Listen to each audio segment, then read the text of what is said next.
ሶፊ በአንተ ምክንያት ጎረቤት መረበሽ አልፈልግም እመሙ አልተሻለህም ወይ በሚል አሰላሙ አለይኩም ወራህመቱላሂ ወበረካቱ። ውድና የተወዳችሁ የተከበራችሁ ውድ ቤተሰቦቼ እንዴት ናችሁ? ደህና ናችሁ ወይ? አላችሁ ወይ? እኔ ያለሁኝ አልሐምዱሊላህ ረቢል ዓለሚን። እንግዲህ ሶፊ እና ፉፉዬ በበረንዳ ላይ ተንጠልጠው ፉፉን እንዳዩት ተመልክተናል ማለት ነው። በነገራችን ላይ ሰዓት ይከበር ትንሽ አዲስ አበባ ላይ የኢንተርኔት ወይንም የኔትወርክ መጨናነቅ ነበር ይሄን ሰሞንና ለዛ ነው ሰዓት ያልተከበረበት ዋነኛው ምክንያት ይሄ ነው። እንግዲህ ፉፉና ሶፊ ድንገት ቤት ሲገቡ ራት ግብዣ ጠርታኛለች በሚል ተውፊቅ በእንደዚህ አይነት ወስላታ ነገር መጥቶ አይደለም ሶፊንና ፉፉን ጎረቤት እንደረበሸ አይታችኋል ማለት ነው። ግርግር ፈጥሯል። ለማንኛውም ነገር በዚህ መልኩ እንደዚህ በነገራችን ላይ የተውፊቅ እብዴት ያው ካሁን ቀደም እንደ እብደት ነገር ሞክር አድርጎት የጫት እንጨቶችን አንጠልጥሎ ይዞ በአስፋልት መሄዱን ላስታውሳችሁ ብዬ ትናንትና ቪዲዮ ላይ ቀንጨብ አድርጌ ያስገብቼላችኋለሁ። የዛሬው አምባሳደር ደግሞ ከስንት ዓመት በፊት የተለበሰ አምባሳደር ሱፍ ነበረ። ሙሽራ ፍለጋ በአስፋልት ላይ በተሰኘው ፕሮግራም ላይ ሲይዞት ሲሽከረከረው የነበረውን አምባሳደር አምሮብሃል፣ ፉፉዬ ወንድሙም አምሮብሃል፣ ዘንጠሃል በማለት ኮሌታውን ይሄን የሱፍን አምባሳደሩን የማስተካከሉን ሁኔታ እርቦ እንደሆነ በቃ ከኛ ጋር ለሶስት ነን እራት ሄደን እንበላለን። አምሮህ እንዲጨናነቅ አልፈልግም፣ እንዳማ አልፈልግም። የህመም ስሜት እየተሰማህ እንደሆነ ይታይባል። እባክህ ከዚህ ስሜት ላይ ውጣ የሚል ፉፉ ወንድሙ። በነገራችን ላይ ወንድም የክፉ ቀን መከታ ነው ብያለሁ እኮ። ምንም ነገር አይኖራችሁ ከተቻለ አባት ይኖራችሁ፣ ካልተቻለ ደግሞ ወንድም ይኖራችሁ። ወንድም መከታ ነው፣ ወንድም ከለላ ነው፣ ወንድም ጥላ ነው። እና በእንደዛ መልኩ ነው ከኔ ጋር ወጥተን እራት እንብላ ሲለው ነበር ፉፉዬ። አይታችሁታል አይደለ? ሶፊ ከኔ ውጭ ወጥታ ካንተ ጋር እራት አትበላም ሲላት ነበረ። እንግዲህ አላሁ አለም። እኔ እንግዲህ ማን የሸወደን ብለን ነው የምናስበው አሁን ሶፊ እኔ ምንም አላልኩም እያለች ነው።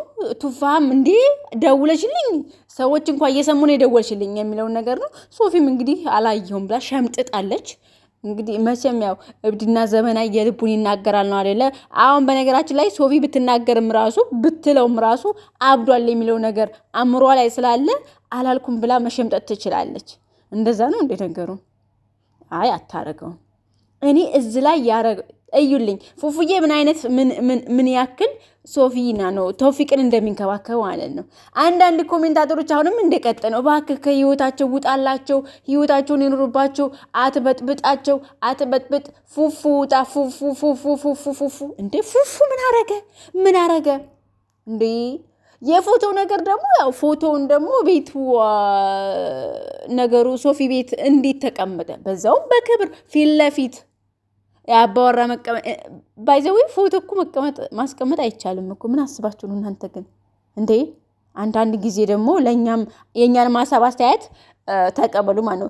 ተውፊቅም ቤተ ፎቶን አልጠልጥላል ግድግዳ ላይ፣ ሶፊም እንደዛው ይሄ ፎቶ አንጠልጥለሽ ተገይተሻልና ፎቶ አይፈቀድም።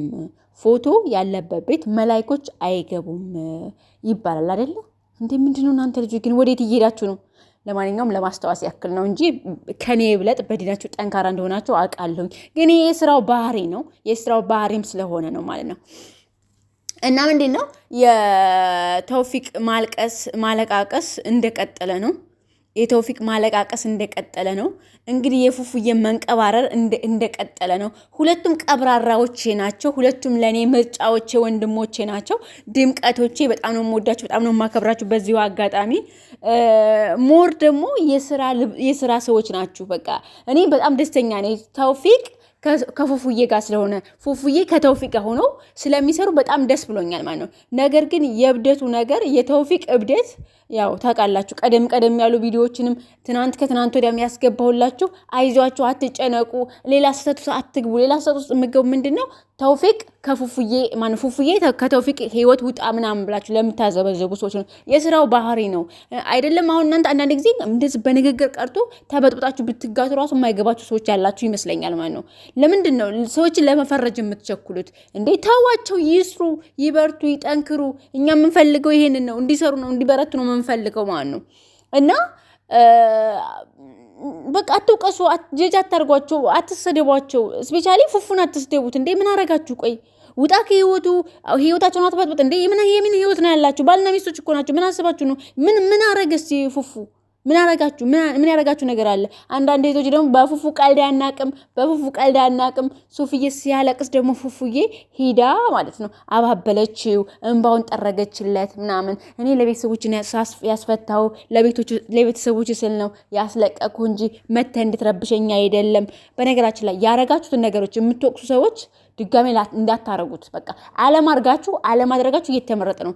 ካደረጋችሁ በኋላ የምትወቅሱ ከሆነ የሆነ ሰው መጥቶ ርቦት አብርታችሁ እንዴ የዛ ጊዜ እኮ ርቦህ መተህ በራፊ እኔ ነኝ ያበላሁት፣ እንደዛ ነገር ያስጠላል። እና ሶፊ ባክሽ ጥሩ ነገር አድርገሻል። ብዙ ነገር አሳልፋችኋል። ባንቺና በሱ መካከል ማስፈታትሽ ለእኔ ትክክል ነው። በቃ ትክክለኛ ውሳኔ ነው። መጥቶ ቢረብሽሽም አሁንም የመቻል ግዴታ አለብሽ እኮ። ቱፋ ነው እኮ እንዴ ምንድን ነው? ፉፉዬ ደግሞ አየሽ ሶፊ አለሽ ያልጨረሹ ነገር አለ ከሱ።